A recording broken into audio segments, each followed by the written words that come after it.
Everyone, I hope आप सब लोग अच्छे होंगे। आज का हमारा टॉपिक है जक्स्टाग्लोमेरुलर एपरेटस। जक्स्टाग्लोमेरुलर एपरेटस का मतलब क्या होता है? जक्स्टा मीन्स होता है नियर और ग्लोमेरुलस होता है ग्लोमेरुलर के पास में जो स्ट्रक्चर होता है ना, उसको हम लोग बोलते हैं जक्स्टाग्लोमेरुलर एपरेटस। ठीक है, तो ये मेनली तीन चीज़ें होती हैं और वो जो हमारे वहाँ के सेल्स होते हैं ना, जक्स्टाग्लोमेरुलर्स के पास जो हमारे सेल्स होते हैं ना, वो स्पेशलाइज्ड हो जाते हैं, उसी को हम लोग बोलते हैं जक्स्टाग्लोमेरुलर एपरेटस। अब इसमें तीन चीज़ें होती हैं। पहला होता है हमारा मैक्यूला डेंसा, दूसरा होता है हमारा जक्स्टाग्लोमेरुलर सेल, तीसरा होता है हमारे एक्स्ट्राग्लोमेरुलर मेसेंजियल सेल। ठीक है, तो सबसे पहले हम देखते हैं मैक्यूला डेंसा।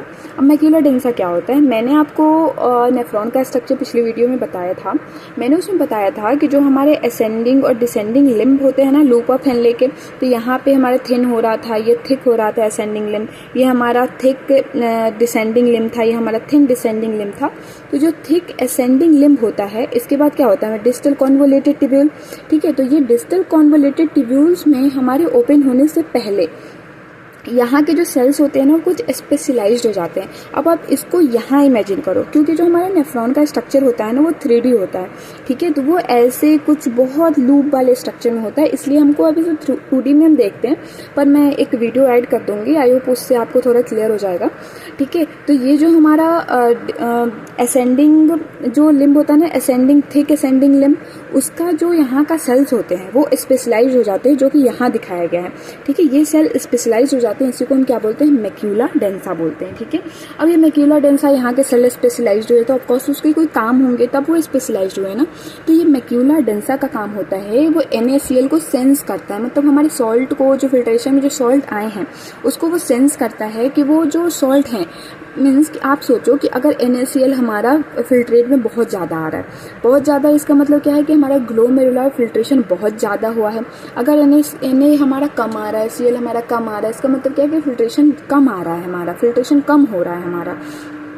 ठीक है, तो ये इसको सेंस करता है, ये ज़्यादा हो कम हो, उसके अकॉर्डिंग अलग अलग प्रोसेसेस होते हैं, वो आगे वीडियो में हम समझेंगे फिर से। ठीक है, आई होप ये आप क्लियर है मैक्यूला डेंसा क्या होता है। दूसरा है हमारा जक्स्टाग्लोमेरुलर सेल। अब क्या होता है? अब ये देखो, मैंने आपको बताया था ना कि ये एफरेंट आर्टेरियोल्स होते हैं, ये आते हैं, फिर इधर से जो जाते हैं वो इफरेंट आर्टेरियोल्स होते हैं। तो हमारे जो एफरेंट आर्टेरियोल्स है, उसके जो सेल्स होते हैं वो स्पेशलाइज्ड हो जाते हैं। ठीक है, जिसको हम लोग क्या बोलते हैं? Juxtaglomerular cell. ठीक है, आपने पिछले वीडियो में मैंने तो नहीं बताया, पर आपने पढ़ा होगा इसको, रेनिन एंजियोटेंसिन मैकेनिज्म होती है। ठीक है, रेनिन एंजियोटेंसिन मैकेनिज्म में क्या होता है? जब हमारा बीपी लो होता है, ठीक है, तो लॉन्ग टर्म सर्कुलेशन, मतलब लॉन्ग टर्म में हमारा जो बीपी को कंट्रोल करके रखती है, वो होती है रेनिन एंजियोटेंसिन मैकेनिज्म। ठीक है, उसमें जो रेनिन का सिक्रीशंस होता है, वो हमारा कौन करता है? वो हमारा करता है जक्स्टाग्लोमेरुलर सेल। ठीक है, तो जक्स्टाग्लोमेरुलर सेल जो यहाँ पे हमारे स्पेशलाइज्ड हुए हैं एफरेंट आर्टेरियोल्स के सेल, उसको हम जक्स्टाग्लोमेरुलर सेल बोलते हैं और इसका काम होता है रेनिन का सिक्रीशंस करता है ये। ठीक है, तीसरा है हमारा एक्स्ट्राग्लोमेरुलर मेसेंजियल सेल। एक्स्ट्राग्लोमेरुलर मेसेंजियल सेल ये कहाँ पे होता है?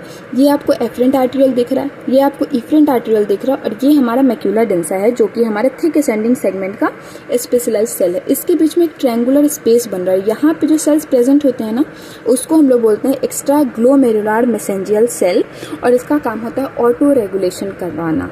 ठीक है, हमारे ब्लड फ्लो को ऑटो रेगुलेट करवाता है ये।